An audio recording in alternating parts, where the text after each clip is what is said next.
Sir, Thiruvananthapuram നഗരസഭയിൽ BJPയുടെ വിജയത്തിൽ മോദി സന്തോഷത്തിൽ തുള്ളിച്ചാടുകയാണ് എന്നുള്ള വാർത്തയൊക്കെ വരുന്നുണ്ട്.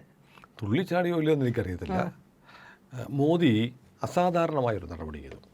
പ്രധാനമന്ത്രിയാണല്ലോ. പ്രധാനമന്ത്രിക്ക് ഇന്ത്യയിൽ എത്ര ഗ്രാമപഞ്ചായത്തുകളുണ്ട്? ആയിരക്കണക്കിന് ഗ്രാമപഞ്ചായത്തുകൾ അല്ലേ? ആയിരക്കണക്കിനല്ല, 10,000-കണക്കിനുണ്ടാവും. കേരളത്തിൽ തന്നെ 1000-ഓളം ഗ്രാമപഞ്ചായത്തുകളുണ്ട്. അപ്പോൾ ഇന്ത്യ ഇട്ട് നോക്കുമ്പോൾ ആയിരക്കണക്കിന് ഗ്രാമപഞ്ചായത്തുകൾ, മുനിസിപ്പൽ കോർപ്പറേഷനുകൾ എല്ലാം ഉണ്ട്. അപ്പോൾ കേവലം ഒരു കോർപ്പറേഷനാണ് തിരുവനന്തപുരം കോർപ്പറേഷൻ.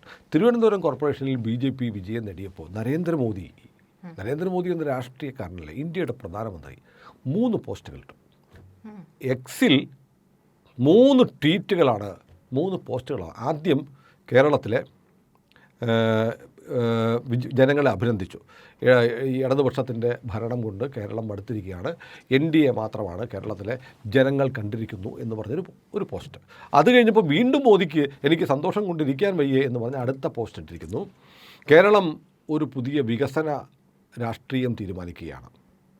അതിൻ്റെ തുടക്കമാണ് തിരുവനന്തപുരം ഇനി കേരളത്തിന് മാതൃകയാകും എന്ന അർത്ഥം വരുന്ന ഒരു പോസ്റ്റ്. 3 പോസ്റ്റുകൾ നമുക്ക് പ്രേക്ഷകരെ കാണിക്കാം.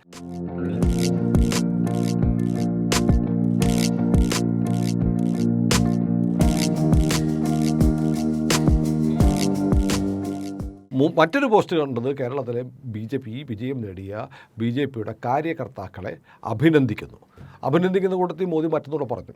കാരണം BJP ഇപ്പോഴാണ് ഭരണത്തിലൊക്കെ വന്ന് കേരളത്തിൽ MP ഉണ്ട്, കേരളത്തിൽ കേന്ദ്രത്തിൽ ഭരണമുണ്ട്, കേരളത്തിലെ ഒരുപാട് പഞ്ചായത്തുകളിലും മുനിസിപ്പാലിറ്റികളിലൊക്കെ BJP കൗൺസിലർമാരും മെമ്പർമാരുമുണ്ട്. ഇപ്പോൾ ചില പഞ്ചായത്തുകൾ ഭരിച്ചിട്ടുണ്ട്, ചില കോർപ്പറേഷനുകൾ ഭരിച്ചിട്ടുണ്ട്, ഈ കോർപ്പറേഷനുകൾ ആദ്യമാണ്, പല മുനിസിപ്പാലിറ്റികൾ ഭരിച്ചിട്ടുണ്ട്.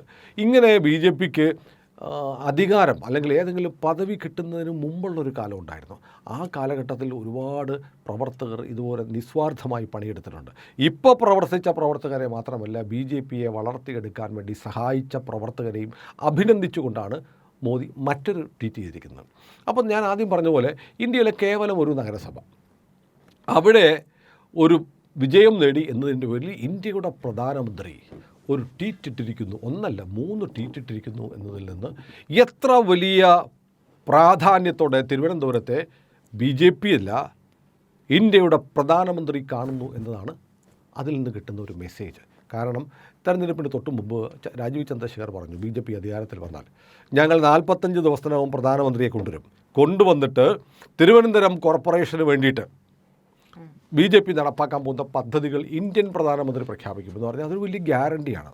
മോദിക്ക ഗ്യാരണ്ടി എന്ന് പറയുന്ന പോലെ തിരുവനന്തപുരം ഞങ്ങൾ എങ്ങനെ മാറ്റിയെടുക്കുമെന്ന് ഇന്ത്യൻ പ്രധാനമന്ത്രി വന്ന് പറയുന്നു. സ്റ്റേറ്റ് ക്യാപിറ്റലാണ്, സംസ്ഥാനത്തിൻ്റെ തലസ്ഥാനമാണ്, സംസ്ഥാന ഭരണ സ്ഥിരാകേന്ദ്രം. മുഖ്യമന്ത്രി പിണറായി വിജയൻ ഇരിക്കുന്ന സെക്രട്ടേറിയറ്റ് അവിടെയാണ്. BJPക്ക് കേരളത്തിൻ്റെ ഭരണം കിട്ടുന്നതിൻ്റെ ഒരു നാന്തി തുടക്കം എന്ന തരത്തിൽ ഇതിനെ കാണുന്നു എന്നതാണ് എൻ്റെ രാഷ്ട്രീയ പ്രാധാന്യം. അത് ലോകം മുഴുവൻ ശ്രദ്ധിക്കും. ഇന്ത്യൻ പ്രധാനമന്ത്രി ലോകത്തെ ഏറ്റവും കൂടുതൽ ആളുകൾ ഫോളോ ചെയ്യുന്ന ആളാണ്.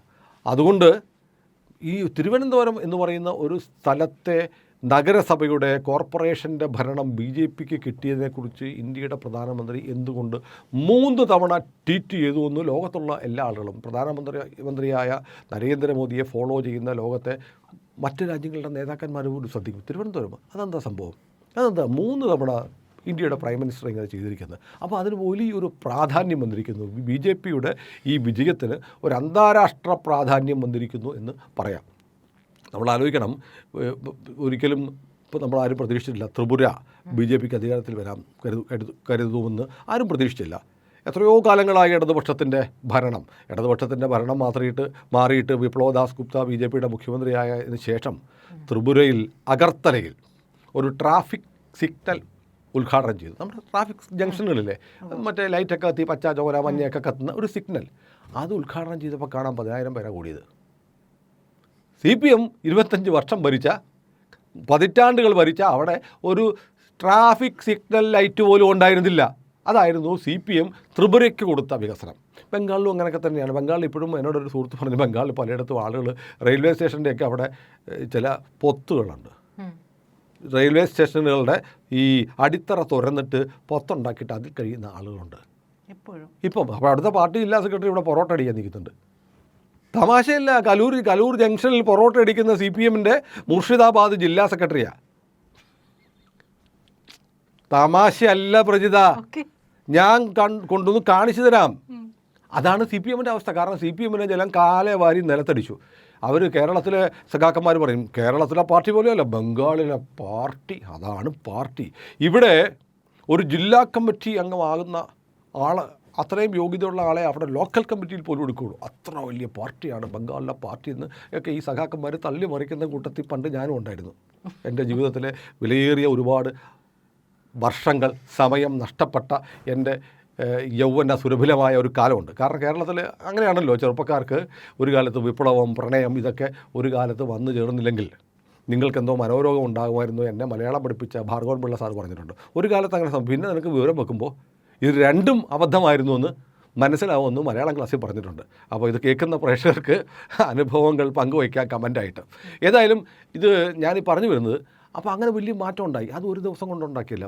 പ്രസിദ്ധമായൊരു ചൊല്ലുണ്ട്, റോമാ സാമ്രാജ്യം ഒരു ദിവസം കൊണ്ടുണ്ടായതല്ല. ഓരോ ഇഷ്ടിക പടുത്ത് ഒരുപാട് യുദ്ധങ്ങൾ നടത്തി, ഒരുപാട് സഹനങ്ങൾ അനുഭവിച്ച്, ഒരുപാട് ചോര ഒഴുക്കി, ഒരുപാട് വിയർപ്പൊഴുക്കി പടുത്തുയർത്തതാണ് ലോകത്തിലെ ഏറ്റവും വലിയ സാമ്രാജ്യങ്ങളിലൊന്നായിരുന്ന റോമാ സാമ്രാജ്യം. അതുകൊണ്ടാണ് റോമാ സാമ്രാജ്യം ഒറ്റ ദിവസം കൊണ്ടുണ്ടാക്കിയതല്ല എന്ന് പ്രശസ്തമായൊരു കോട്ടിംഗ് ഉണ്ടാകുന്നത്. എന്ന് പറയുന്ന പോലെ കേരളത്തിൽ BJP കാണുന്ന BJPയുടെ വിജയം ഒറ്റ ദിവസം കൊണ്ട് നേടാവുന്നതല്ല. ഇന്നിപ്പോൾ ഒരു MPയെ കിട്ടി, 2 കേന്ദ്രമന്ത്രിമാരുണ്ട്. തിരുവനന്തപുരത്തെ കേരളത്തിൻ്റെ തലസ്ഥാനം ഇനി ഭരിക്കാൻ പോകുന്നത് BJPയുടെ മേയറാണ്. അത് ഒറ്റ ദിവസം കൊണ്ട് ഇന്ന് ഈ 9-ാം തീയതിയും 11-ാം തീയതി നടന്ന പോളിങ്ങിലൂടെ ഉണ്ടായതല്ല. BJPയുടെ 100 കണക്കിന് പ്രവർത്തകർ കേരളത്തിലെമ്പാടും CPM ഉൾപ്പെടെയുള്ള പാർട്ടികളിലെ കൊടിയ പീഡനങ്ങൾ അനുഭവിച്ച് എത്രയോ പേർ കൊല്ലപ്പെട്ടിട്ടുണ്ട്. RSSൻ്റെയും BJPയുടെയും പ്രവർത്തകർക്ക് എത്ര പേർക്ക് ജീവൻ നഷ്ടപ്പെട്ടിട്ടുണ്ട്. അങ്ങനെ അവരുടെ സഹനങ്ങളുടെ കൂടി സംഭാവനയാണ്. സഹനങ്ങളുടെ ഒരു ഫിക്സഡ് ഡെപ്പോസിറ്റിലാണ് ഇന്നത്തെ BJP പ്രവർത്തകർ. ഇന്നത്തെ BJP പ്രവർത്തകർക്ക് അത്ര വലിയ കഷ്ടപ്പാടൊന്നുമില്ല.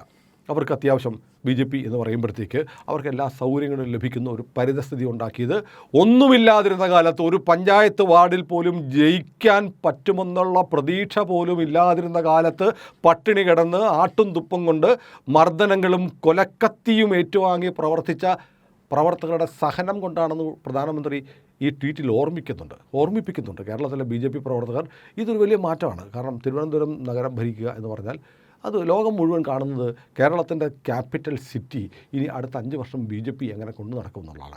അത് കേരളത്തിന് മുമ്പാകെ BJP ഒരു ഷോപ്പ് പീസ് പോലെ വെക്കും. അവിടെ ഉണ്ടാക്കുന്ന മാറ്റങ്ങൾ, വികസനം അവിടെ കൊണ്ടുവന്നു കഴിഞ്ഞാൽ കണ്ടില്ലേ തിരുവനന്തപുരത്ത് ഞങ്ങൾ ചെയ്തത്. അത് കൊല്ലത്ത്, പത്തനംതിട്ടയിൽ, കോട്ടയത്ത്, ആലപ്പുഴയിൽ, എറണാകുളത്ത്, തൃശ്ശൂർ, പാലക്കാട്, അങ്ങനെ കേരളത്തിൻ്റെ എല്ലാ ജില്ലകളിലും അത് കൊണ്ടുവരാൻ, ഇത്തരം വികസനം കൊണ്ടുവരാൻ ഞങ്ങളെ അധികാരത്തിൽ കൊണ്ടുവരൂ എന്ന് BJPക്ക് പറയാൻ കഴിയുന്ന ഒരവസരമായിട്ട് ഇത് മാറുകയാണ്. അതുകൊണ്ട് തന്നെ കേരളത്തിൽ CPMൻ്റെ അടിത്തറ ഇളക്കുന്ന ഒരു വിജയമാണ് തിരുവനന്തപുരത്തെ വിജയമെന്ന് പ്രധാനമന്ത്രിക്കറിയാം. അതുകൊണ്ടാണ് ഇന്ത്യയുടെ പ്രധാനമന്ത്രി കേവലം ഒരു കോർപ്പറേഷൻ്റെ വിജയത്തെ തൻ്റെ സോഷ്യൽ മീഡിയയിൽ 1 അല്ല 3 തവണ അടയാളപ്പെടുത്തിയിരിക്കുന്നത്. അതൊരു വലിയ കാര്യമാണ്. അതിനകത്തൊരു രാഷ്ട്രീയ മെസ്സേജുണ്ട്. കേരളത്തിലെ BJP പ്രവർത്തകർ കൊടുക്കുന്നൊരു സന്ദേശമുണ്ട്. ഒരു സംശയമില്ല. പ്രജിത വിശ്വസിക്കുന്നുണ്ടോ BJP തളരുകയാണെന്ന്? അല്ല, കേരളത്തിൽ BJP അതിവേഗം വളരുന്ന ഏക പാർട്ടി BJPയാണ്. ഞാൻ വിശ്വസിക്കുന്നു ഒരു 2 ടേമിനുള്ളിൽ കേരളത്തിൽ BJP നയിക്കുന്ന സർക്കാർ ഉണ്ടാകും. ആര് തടഞ്ഞു നിർത്തിയാലും, പണ്ട് നസീറിൻ്റെ സിനിമയിലൊക്കെ പറയുന്ന പോലെ ലോകനാർക്കാവിലമ്മയാണ്, ആര് നിർത്താലും ഞാനത് നിന്നെ കൊണ്ടുപോകുമെന്ന് പറഞ്ഞ പോലെ കേരളം BJP എടുക്കുന്നൊരു കാലം വരും. കാരണം BJPയുടെ കയ്യിലാണ് BJPക്ക് മാത്രം ചെയ്യാൻ കഴിയുന്ന ഒരുപാട് അത്ഭുതങ്ങളുണ്ട്. ആ അത്ഭുതങ്ങളുടെ ആദ്യത്തെ സാക്ഷ്യപത്രമായി തിരുവനന്തപുരം മാറുകയാണ്. ഇത് പറയുമ്പോൾ നമ്മൾ മറ്റൊരാളുടെ സന്തോഷം കാണാതിരിക്കാൻ പാടില്ല. ശശി തരൂർ പറഞ്ഞിരിക്കുന്നു BJP അഭിനന്ദിച്ചു. തിരുവനന്തപുരത്തെ വിജയത്തിൽ BJPയെ അഭിനന്ദിച്ചിരിക്കുന്നു. അദ്ദേഹം BJPയെ മാത്രമല്ല കേട്ടോ, കേരളത്തിലെ UDF നേടിയ വിജയത്തെ അഭിനന്ദിക്കുന്ന കൂട്ടത്തിൽ തിരുവനന്തപുരത്ത് BJP നേടിയ വിജയത്തിന് എൻ്റെ ഹംബിൾ കൺഗ്രാജുലേഷൻ, ഞാൻ വിനയപൂർവ്വം അഭിനന്ദിക്കുന്നു എന്ന് പറഞ്ഞാൽ ഹംബിൾ കൺഗ്രാജുലേഷൻസ് എന്നാണ് പറഞ്ഞത്. കാരണം BJP എന്ന് പറയുന്ന പ്രസ്ഥാനത്തിൻ്റെ വിജയത്തിന് മുൻപിൽ വിനീതനായി നിന്ന് ഞാൻ അഭിനന്ദിക്കുന്നു. അദ്ദേഹം പറഞ്ഞു കഴിഞ്ഞാൽ 45 വർഷക്കാലം, 45 വർഷം എന്നുള്ളതിന് എനിക്ക് സംശയമുണ്ട്, 45 വർഷക്കാലമായി ഈ കോർപ്പറേഷൻ ഭരിച്ചുകൊണ്ടിരിക്കുന്ന CPMൻ്റെ ദുർനടത്തക്കെതിരെ ഞാനും കോൺഗ്രസും അതിശക്തമായി പ്രതികരിച്ചിട്ടുണ്ട്. പക്ഷേ അവസാനം റിസൾട്ട് വന്നത് BJPക്ക് അനുകൂലമാണ്. അതൊരു ജനാധിപത്യത്തിൻ്റെ വലിയ സൗന്ദര്യമാണ് എന്നൊക്കെ പറഞ്ഞ് ശശി തരൂർ ഒരു പോസ്റ്റ് ഇട്ടിട്ടുണ്ട്. അപ്പോൾ കോൺഗ്രസ്സുകാർക്ക് ഉറപ്പായിട്ടും കുരുപൊട്ടും. കാരണം ഇനിയിപ്പോൾ അത് തിരുവനന്തപുരം മാറുകയാണ്. അടുത്ത നിയമസഭാ തെരഞ്ഞെടുപ്പിന് കഷ്ടിച്ച് 100-150 ദിവസങ്ങൾ, അല്ലേ, 150 ദിവസം തന്നെ തികച്ചില്ല, നിയമസഭാ തെരഞ്ഞെടുപ്പ് വരികയാണ്. അപ്പോൾ ശശി തരൂർ ഈ തെരഞ്ഞെടുപ്പിൽ എവിടെയായിരിക്കും, എന്തായിരിക്കും, എങ്ങനെയായിരിക്കും എന്നൊരു ചോദ്യം ബാക്കിയുണ്ട്.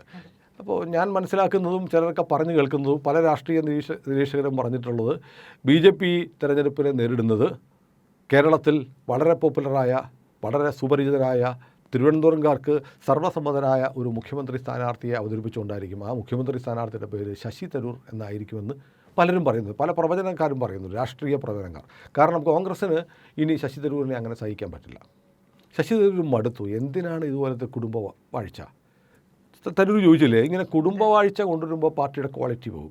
എന്തിനാണ് ഇങ്ങനെ ഭരിക്കുന്നത്? രാജ്യസ്നേഹം, രാജ്യത്തിൻ്റെ ഐക്യത്തെക്കുറിച്ച്, രാജ്യത്തിൻ്റെ ക്ഷേമത്തെക്കുറിച്ച്, രാജ്യത്തിൻ്റെ പട്ടാളത്തെക്കുറിച്ച് പറഞ്ഞാൽ ഞാൻ എൻ്റെ പാർട്ടിയിൽ വിമർശനം നേരിടുന്നു എന്ന് ശശി തരൂർ പറഞ്ഞു. അങ്ങനെയുള്ള തരൂരിന് ഒരുപാട് കാലം ഈ പാർട്ടി നിൽക്കാൻ പറ്റില്ല. ഇപ്പോൾ അദ്ദേഹത്തിന് പാർട്ടി വിട്ടുപോന്നാൽ, പാർട്ടിയെ ചതിച്ചാൽ എന്നുള്ള പെരുദോഷവും വരും. അപ്പോൾ ശശി തരൂർ ഇപ്പോൾ BJPയുടെ വിജയത്തെ അഭിനന്ദിക്കുന്നത് സ്വാഭാവികമായും കോൺഗ്രസിൻ്റെ പരാജയത്തെ താഴ്ത്തിക്കെട്ടൽ കൂടിയാണ്, അല്ലേ? കോൺഗ്രസിനെ താഴ്ത്തിക്കെട്ടൽ. CPM മാത്രമല്ല കോൺഗ്രസും പരാജയപ്പെട്ടിട്ടുണ്ട്. കോൺഗ്രസിന് കുറച്ചും മെച്ചമുണ്ടായിട്ടുണ്ട് തിരുവനന്തപുരത്ത്. ഏതായാലും BJPയുടെ വിജയത്തിൽ ഒരു കോൺഗ്രസ്സുകാരൻ അഭിനന്ദിക്കുന്നത് കേരളത്തിലെ കോൺഗ്രസ്സുകാർക്ക് ഇഷ്ടപ്പെടാൻ സാധ്യതയില്ല. അപ്പോൾ ശശി തരൂരിൻ്റെ പുറത്തേക്കുള്ള ഒരുക്കം ബാക്കിയാവണം. അപ്പോൾ അതുകൊണ്ടായിരിക്കണം ഹംബിൾ കൺഗ്രാജുലേഷൻ. BJP നാളെ നമുക്ക് കൂട്ടുകൂടേണ്ട പാർട്ടിയാണല്ലോ BJP. ഏതായാലും അതിനകത്തൊരു വലിയൊരു സ്റ്റേറ്റ്മെൻ്റുണ്ട്. ഞാൻ ഈ തമാശയൊക്കെ പറഞ്ഞെങ്കിലും ഒരു വലിയ ഉന്നതമായ രാഷ്ട്രീയ ബോധമുള്ള ഒരാൾക്ക് മാത്രമാണ് തൻ്റേതല്ലാത്തൊരു പാർട്ടി വിജയിക്കുമ്പോൾ അതിനെ അഭിനന്ദിക്കാൻ കഴിയുക. കേരളത്തിൽ ഇപ്പം KC വേണുഗോപാലിൻ്റെ പ്രതികരണം കണ്ടു, K മുരളീധരൻ്റെ പ്രതികരണം കണ്ടു, സതീശൻ്റെ പ്രതികരണം കണ്ടു, സണ്ണി ജോസഫ് എന്ന് പറയുന്ന KPCC പ്രസിഡൻ്റിൻ്റെ പ്രതികരണം കണ്ടു. അവരൊക്കെ അവരുടെ വിജയത്തിൽ അഭിനന്ദിക്കുന്നുണ്ട്. തിരുവനന്തപുരത്തെ വിജയത്തിൽ ഞങ്ങൾ BJPയെ അഭിനന്ദിക്കുന്നു എന്ന് പറഞ്ഞില്ല. മറിച്ച് അവർ പറയുന്നത് എന്താ? അത് CPMൻ്റെ വോട്ട് ചോർന്നതാണ്. CPM പറയുന്നത് എന്താണ്? അത് BJPയും കോൺഗ്രസും കൂടെ ഒത്തുകളിച്ചാണെന്ന്. അതല്ലാതെ ഞങ്ങൾ പരാജയപ്പെട്ടു, BJP നേടിയ വിജയത്തെ അഭിനന്ദിക്കുന്നു എന്ന് പറയാൻ ഈ രണ്ടു പാർട്ടികൾക്കും ആർജവമില്ല. അപ്പോഴാണ് ശശി തരൂരിനെ പോലെയുള്ള ഒരാൾ വന്നിട്ട് ഒരു സ്റ്റേറ്റ്സ്മാൻ എന്ന നിലയിൽ അദ്ദേഹം പറയുന്നു BJPയുടെ വിജയത്തിൽ ഞാൻ അഭിനന്ദിക്കുന്നു എന്ന് പറയുക. അതൊരു മനുഷ്യൻ്റെ രാഷ്ട്രീയമായ ഉയർച്ചയുടെ അടയാളം കൂടിയാണ്. അങ്ങനെ പറയുന്ന ഒരു രാഷ്ട്രീയക്കാരനായിട്ട് തരൂർ നിൽക്കുക. അപ്പോൾ തരൂരും മോദിയും തിരുവനന്തപുരത്ത് BJPയുടെ വിജയത്തെ അഭിനന്ദിക്കുമ്പോൾ നമ്മൾ മനസ്സിലാക്കേണ്ടത് തിരുവനന്തപുരം കൊണ്ട് അവസാനിക്കാൻ പോകുന്നില്ല, തിരുവനന്തപുരം കോർപ്പറേഷൻ കൊണ്ട് അവസാനിക്കാൻ പോകുന്നില്ല. ഞാൻ മനസ്സിലാക്കുന്നത്, എൻ്റെ ഒരു വിലയിരുത്തൽ എന്ന് പറയുന്ന ഈ നിയമസഭാ തെരഞ്ഞെടുപ്പിൽ തിരുവനന്തപുരം ജില്ലയിലെ ഏതാണ്ട് എല്ലാ നിയമസഭാ മണ്ഡലങ്ങളും BJP സ്ഥാനാർത്ഥികൾ വിജയിക്കാനുള്ള സകല സാധ്യതകളും കാണുന്നുണ്ട്. BJP വയലാറിൻ്റെ കവിതയിൽ പറയുന്ന പോലെ ഒരു കുതിരയെ അഴിച്ചുവിട്ടിരിക്കുക. ആരൊരാളുണ്ടൻ കുതിരയെ കെട്ടുവാൻ എന്ന് പറഞ്ഞ ആ കവിതയില്ലേ എന്ന് പറയുന്ന പോലെ തിരുവനന്തപുരത്ത് നിന്ന് BJPയുടെ അടുത്ത ഘട്ടത്തിലേക്കുള്ള അശ്വമേധത്തിൻ്റെ കുതിര അഴിച്ചുവിടപ്പെടുകയാണ്. ആ അഴിച്ചുവിടപ്പെടലിൻ്റെ പെരുമ്പറ കൂട്ടുകയാണ് പ്രധാനമന്ത്രി നരേന്ദ്രമോദി. അതിന് ഒപ്പം ഇടയ്ക്ക് ചേർന്ന് നിന്ന് ഒരു ഇടയ്ക്ക മീട്ടുന്നുണ്ട്, ഇടയ്ക്ക വായിക്കുന്നുണ്ട് നമ്മുടെ ശശി തരൂർ.